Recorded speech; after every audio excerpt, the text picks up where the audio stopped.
Qu'est-ce que c'est l'amour si on tient compte de la nature primitive de l'humanité? L'amour, c'est la quête permanente de cette moitié manquante et le désir imparable d'être uni et confondu avec l'objet aimé, de manière à ne plus former qu'un seul être avec lui. Alors, je m'arrête là pour dire que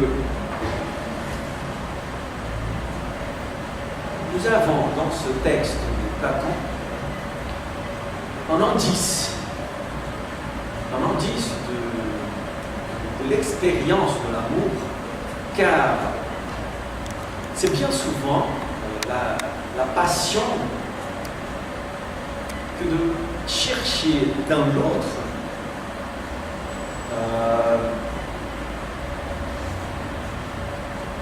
un remède pour quelque chose qui nous manque. C'est-à-dire, c'est comme si l'amour était la quête ou le désir de se compléter avec une autre personne. C'est pour ça qu'on souffre d'amour.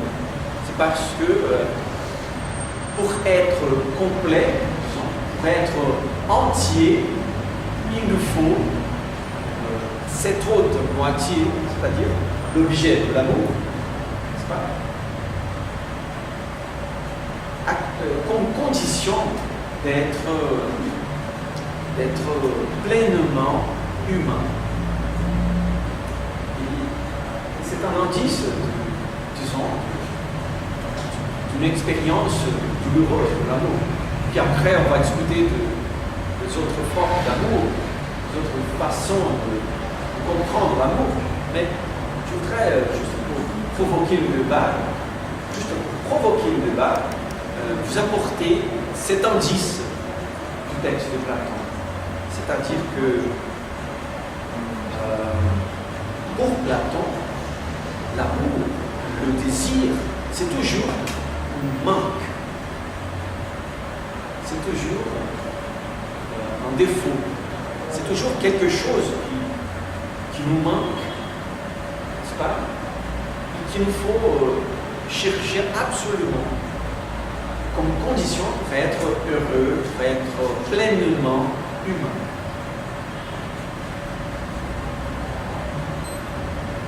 La même chose si on passe d'une façon, disons, charnelle, pour prendre l'amour sexuel, si on passe par exemple à une forme plus noble, plus pure de l'amour, c'est-à-dire l'amour de la sagesse. C'est ça, philo. Philo, c'est juste une quête, c'est pas un désir de la sagesse.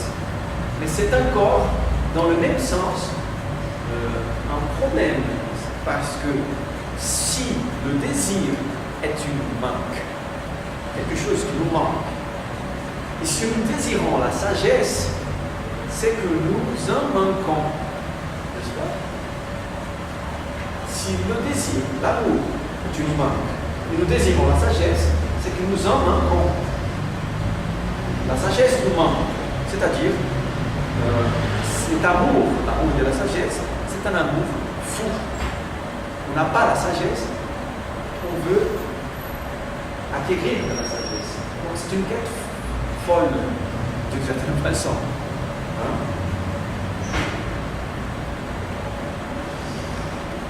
Et bon, je peux retourner au texte de Platon à cette idée-là, parce que vous avez bien compris qu'elle est intrigante, mais elle est aussi problématique, cette façon de comprendre l'amour. L'amour comme manque, n'est-ce pas? L'amour comme un défaut, le désir comme manque. Et encore, le désir comme l'amour comme désir de se réunir, de faire un seul avec une autre personne, composé avec tel individu, ça ne peut être que cet individu-là, n'est-ce pas, composer avec cet individu, c'est-à-dire fusionner, n'est-ce pas, un autre être, faire un seul avec l'objet de l'amour. Ça, c'est problématique aussi parce que dans le mythe d'androgyne,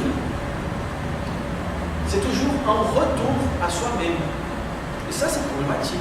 Aimer l'autre, non pas comme autre, mais comme la moitié manquante de moi-même.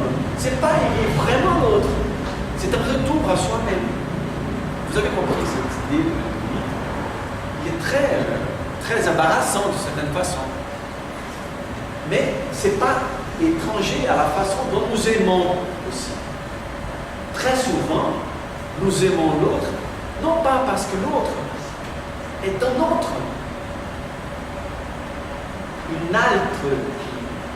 un autre ego. Nous n'aimons pas fréquemment l'autre comme autre,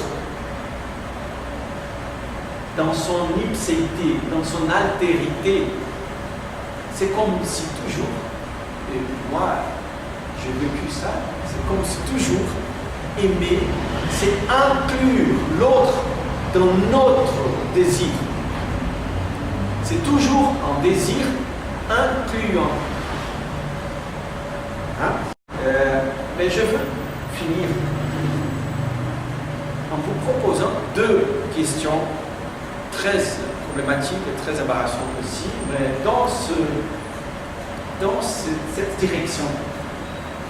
Je ne sais pas si j'ai bien exprimé le sens de l'idée du Platon, parce que c'est très intriguant, parce que si c'est problématique d'un côté, c'est aussi vrai de l'autre côté. Trop souvent, aimer, c'est chercher à se compléter en incluant une autre personne dans notre propre désir. C'est-à-dire, c'est aimer soi-même, d'une certaine façon. C'est ça l'androgyne. Aimer soi-même, retourner sur soi. Donc, dans ce cas, on n'aime pas vraiment quelqu'un d'autre. On cherche soi-même dans l'autre. C'est ça l'amour androgyne. On cherche soi-même dans l'autre. Je vais vous proposer deux questions pour continuer le débat avec vous, dans l'espoir de vous entendre. Est-ce que nous devons aimer plus pour aimer vraiment, c'est-à-dire passer d'un amour à l'autre, aimer plusieurs fois, aimer plusieurs personnes, plusieurs moitiés, en cherchant toujours la bonne, en cherchant toujours la bonne.